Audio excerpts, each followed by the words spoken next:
Hello student. तो flashback series में हम पढ़ रहे थे कॉमर्स में हमने नई यूनिट स्टार्ट करी थी मार्केटिंग, और मार्केटिंग में कल हमने नया चैप्टर शुरू किया मार्केटिंग मिक्स, जिसमें हमने प्रोडक्ट मिक्स के बारे में पढ़ लिया था।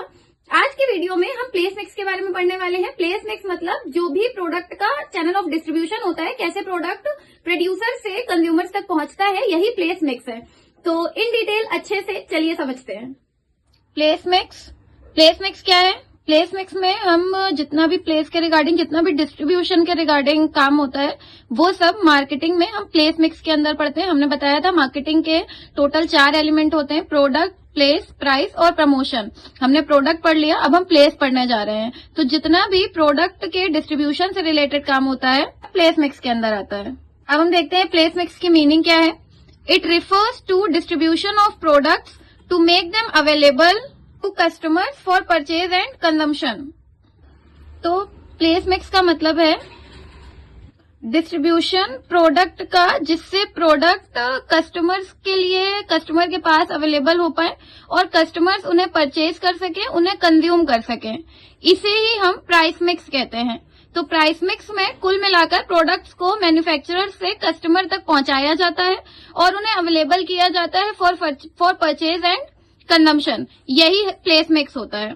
अब चैनल्स ऑफ डिस्ट्रीब्यूशन देखते हैं। अब नॉर्मल सी बात है कि अगर इसका मतलब कस्टमर्स तक सामान को पहुंचाना है, तो सामान को कस्टमर्स तक पहुंचाएंगे कैसे? उसके लिए डिस्ट्रीब्यूशन चैनल सिलेक्ट किए जाते हैं। डिस्ट्रीब्यूशन चैनल 4 टाइप के होते हैं। तो फर्स्ट चैनल है जीरो लेवल। जीरो लेवल का मतलब इसमें मैन्युफैक्चरर और कस्टमर के बीच में कोई नहीं आएगा। कस्टमर डायरेक्ट मैन्युफैक्चरर से सामान परचेज करेगा और कंज्यूम करेगा, और मैन्युफैक्चरर डायरेक्ट कस्टमर को ही सामान बेचेगा। इसलिए इसे zero level channel of distribution बोला जाता है, क्योंकि इसमें कंज्यूमर और मैन्युफैक्चरर के बीच में कोई और दूसरा नहीं आता है। नेक्स्ट है वन लेवल। वन लेवल का मतलब इसमें मैन्युफैक्चरर और कंज्यूमर के बीच में एक पर्सन आएगा, और वो पर्सन रिटेलर होता है। तो क्या होता है कि रिटेलर्स मैन्युफैक्चरर से सामान परचेज करते हैं, या मैन्युफैक्चरर्स रिटेलर को बेचते हैं, और रिटेलर कंज्यूमर्स को बेचते हैं। तो इस वजह से इसको वन लेवल बोला जाता है, क्योंकि इसमें रिटेलर्स का रोल है बीच में। नेक्स्ट है टू लेवल। टू लेवल मतलब इसमें 2 लोग आ जाते हैं, रिटेलर प्लस इसमें एक नया ऐड हो जाता है, वो होता है होलसेलर। अब क्या हो गया, ये लॉन्ग चेन हो गई। अब मैन्युफैक्चरर पहले होलसेलर को सामान बेचेंगे, फिर होलसेलर रिटेलर्स को सामान बेचेंगे, और फिर फाइनली रिटेलर्स कंज्यूमर्स को सामान बेचेंगे।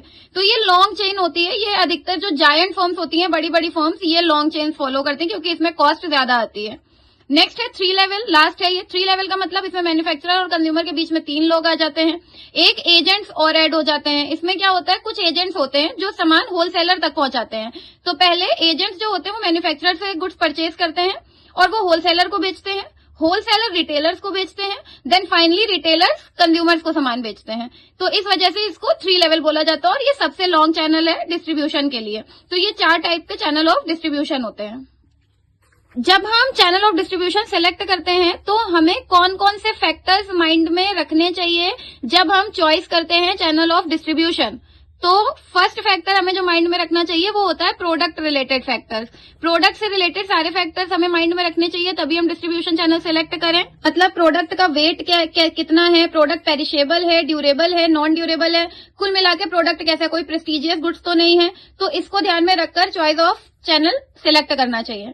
नेक्स्ट है मार्केट रिलेटेड फैक्टर्स। मार्केट कैसी है, ज्योग्राफिकल एरिया कैसा है, कस्टमर्स उस मार्केट में किसी भी पर्टिकुलर प्रोडक्ट जो आप बेचने जा रहे हैं उस चैनल के थ्रू, उसके लिए है या नहीं। तो ये फैक्टर भी माइंड में रखने चाहिए।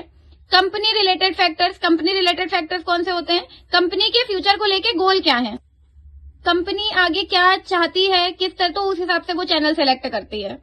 लास्ट है middle man related factors. Middle man की अवेलेबिलिटी कैसी है? अगर आप वो जो 3 लेवल था, अगर आप वो सिलेक्ट कर रहे हैं, तो मतलब जो एजेंट्स है वो मिडिल मैन है, तो वो मिल रहे हैं या नहीं मिल रहे हैं। ऐसा तो नहीं है आपने सिलेक्ट कर दिया और अब वो अवेलेबल ही नहीं हो रहा है। तो इस तरीके से जब आप ये सारे फैक्टर्स माइंड में रखेंगे, उसके बाद ही आप डिस्ट्रीब्यूशन चैनल सेलेक्ट करते हैं, और करना चाहिए। अब एक चीज आती है फिजिकल डिस्ट्रीब्यूशन। फिजिकल डिस्ट्रीब्यूशन का क्या मतलब है? It refers to the series of interrelated activities involved in the movement of goods so that they are available at right time and at right place. Physical distribution का मतलब है interrelated activities जो goods के movement में involve होती हैं, जिससे कि गुड सही टाइम पर सही जगह पर पहुंच सके। जैसे मान लो किसी को मेडिसिन की नीड अभी है और मिल बाद में रही है, तो क्या फायदा? वुलन क्लॉथ्स विंटर्स होती हैं तब नीड होती है, विंटर के बाद अगर अवेलेबल होंगे तो क्या फायदा? तो इसी तरीके से जब नीड हो, यानी कि at the right time and at the right place, इसे ही हम फिजिकल डिस्ट्रीब्यूशन बोलते हैं। तो ये हो गया आपका प्लेस मिक्स का कॉन्सेप्ट। तो स्टूडेंट्स, ये था आज का वीडियो प्लेस मिक्स के ऊपर। आई होप आपको टॉपिक्स क्लियर हुए होंगे। इन डिटेल अपनी अपनी बुक से अच्छे से रीड करिए और कल से आपके बोर्ड स्टार्ट हो रहे हैं, so all the best for your boards. अगर वीडियो अच्छा लगा हो तो लाइक करिए, दोस्तों के साथ शेयर करिए और चैनल को सब्सक्राइब करिए। Thank you so much.